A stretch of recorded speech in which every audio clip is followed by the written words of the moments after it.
Hello everyone, welcome to MH teaching. आज के इस वीडियो में मैं 9th क्लास की बायोलॉजी के कुछ एमसीक्यूज डिस्कस करूंगी जो कि improvement in food resources chapter से हैं। So let's start with first MCQ. India can increase agriculture production by. India agriculture production कैसे बढ़ा सकता है? Farming on more land? नहीं, क्योंकि मोर लैंड तो है ही नहीं, पॉपुलेशन बढ़ रही है तो लैंड कम होती जा रही है। Growing more crops? जब लैंड ही कम है तो ज़्यादा क्रॉप्स कहाँ ग्रो करेंगे। Increasing livestock number? नहीं। Increasing production efficiency? Option D is correct. हम इंडिया में एग्रीकल्चरल प्रोडक्शन बढ़ा सकते हैं बाय इंक्रीजिंग प्रोडक्शन एफिशिएंसी। ऐसे क्रॉप्स लगा के वो ज़्यादा आउटपुट दें। Green revolution is connected with increased food grain production से रिलेटेड था। ये ऑप्शन ए इसका सही है। Integrated farming practices combine agriculture with livestock? Yes. Poultry, fishery, beekeeping? तो ऑल द अबव इसमें आएगा। Which one yields edible oil? Castor, sesame, gram, millets? It's option B, sesame, that is तिल का तेल जो है। Question number 5, the quality important in fruits and vegetables is? Fruits और vegetables कैसे होने चाहिए? प्रिजर्विंग क्वालिटी होनी चाहिए उनकी। प्रोटीन कंटेंट, ऑयल कंटेंट नहीं है, कार्बोहाइड्रेट कंटेंट कोई भी नहीं है। ऑप्शन डी इसका सही है। वो ज़्यादा टाइम तक हम उनको प्रिजर्व कर सकें, ऐसे फ्रूट्स एंड वेजिटेबल की फीचर होनी चाहिए। विच one is abiotic stress? Abiotic stress क्या होता है? जो नॉन लिविंग फैक्टर्स जो होते हैं हमारे क्रॉप्स को हार्म पहुंचाते हैं। तो एयर तो चाहिए, सॉइल वाटर भी चाहिए। Soil salinity, that is this is abiotic stress to our crops. Question number 7, a desirable characteristic of a fodder plant? fodder plants वो होते हैं जो हम अपने एनिमल्स को, कैटल्स को, पशुओं को खाने के लिए डालते हैं, चारा उनको। तो कैसा होना चाहिए? Tallness and profuse branching? Yes. डॉफनेस? नहीं, छोटा तो होना नहीं चाहिए। डॉफनेस नहीं नहीं, ये नहीं है। ऑप्शन ए इज सही, that is tallness and profuse branching होनी चाहिए, बड़ा होना चाहिए और घनी घनी उनकी ब्रांचिंग होनी चाहिए। Question number 8, higher profit occurs in cropping practices of? ज़्यादा फ़ायदा कौन सी क्रॉपिंग प्रैक्टिस से होता है? Low cost production? नहीं। High cost production? Yes. No cost? नहीं। D, both A and C. तो क्वेश्चन नंबर 8 का जो सही आंसर है वो है बी, हाई कॉस्ट प्रोडक्शन। आपने सुना होगा ना, जितना गुड़ डालोगे उतना मीठा। तो जितना आप क्रॉप प्रोडक्शन पे इन्वेस्ट करोगे उतनी अच्छी हमें आउटपुट मिलेगी। तो इसका हाई कॉस्ट प्रोडक्शन है आंसर क्वेश्चन नंबर 8 का। Question number 9, plants obtain oxygen from? Plants oxygen कहाँ से लेते हैं?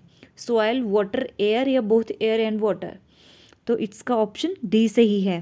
प्लांट्स एयर और वाटर दोनों से ऑक्सीजन लेते हैं। Question number 10, which ones are macronutrients? What are macronutrients? Which are required by the plants in large quantity, उनको मैक्रोन्यूट्रिएंट्स बोलते हैं। तो कार्बन, कॉपर, फॉस्फोरस? नहीं। Oxygen, zinc, iron? ये भी नहीं है। इसका सही जो आंसर है that is option C, hydrogen, nitrogen and sulphur, ये हैं macronutrients. Okay. Which one is uncontaminated manure? Uncontaminated manure क्या है? जिसमें कंटेमिनेशन नहीं है। Green manure, farmyard manure, compost या वर्मी कंपोस्ट? तो ग्रीन मैन्योर ये अनकंटेमिनेटेड मैन्योर है। बाकी फार्म या बाकी जो मैन्योर्स हैं that is contaminated. Question number 12, the crops used in green manuring are? That is sun hemp and guar. These option B, these are the crops which are used in green manuring. Question number 13, the common elements supplied by fertilizers are? Common elements जो fertiliser देते हैं हमारी crops को, मैंने आपको पहले भी बताया था, जो मैंने डिटेल्ड वीडियो डाले हैं चैप्टर्स के, उसमें भी आप शॉर्ट में 3 न्यूट्रिएंट्स, 3 फर्टिलाइज़र के नाम तो रख ही सकते हैं। NPK, N for nitrogen, P for phosphorus and K is the symbol of potassium, that is option C. ये हैं common elements supplied by fertiliser NPK, option C. Question number 14, which one is fodder crop? Sudan grass, oat, berseem या all the above? तो answer to this question is तीनों हैं, ये option D. Next is, how many soil nutrients are required in large quantity? अब जो large quantity में चाहिए होते हैं उनको तो मैक्रोन्यूट्रिएंट्स बोलते हैं, और प्लांट्स को टोटल कितने मैक्रोन्यूट्रिएंट्स चाहिए होते हैं? 9। फिर इस क्वेश्चन को ध्यान से समझना, यहाँ पे क्या पूछा है? How many soil nutrients are required in large quantity.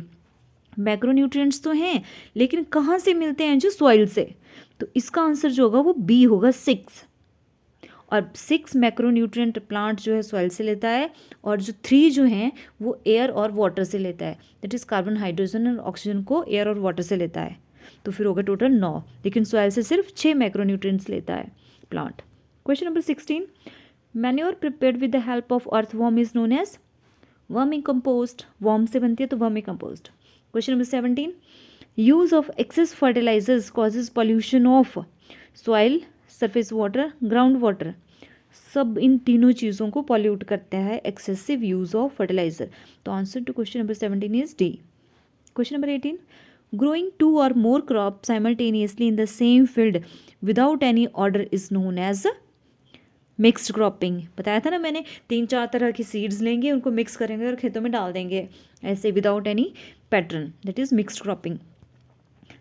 Option B 18 question का। Question number 19, animals used for labour are called draught animals. Question C option इसका, ए ऑप्शन सही है क्वेश्चन नंबर 19 का, draught animals. Question number 20, vitamin present in cow milk are B1, B12, B2, vitamin D, E या all the above. तो इसका सही answer है all the above. B, D and ई सब टाइप की विटामिन होती हैं काउ के मिल्क में।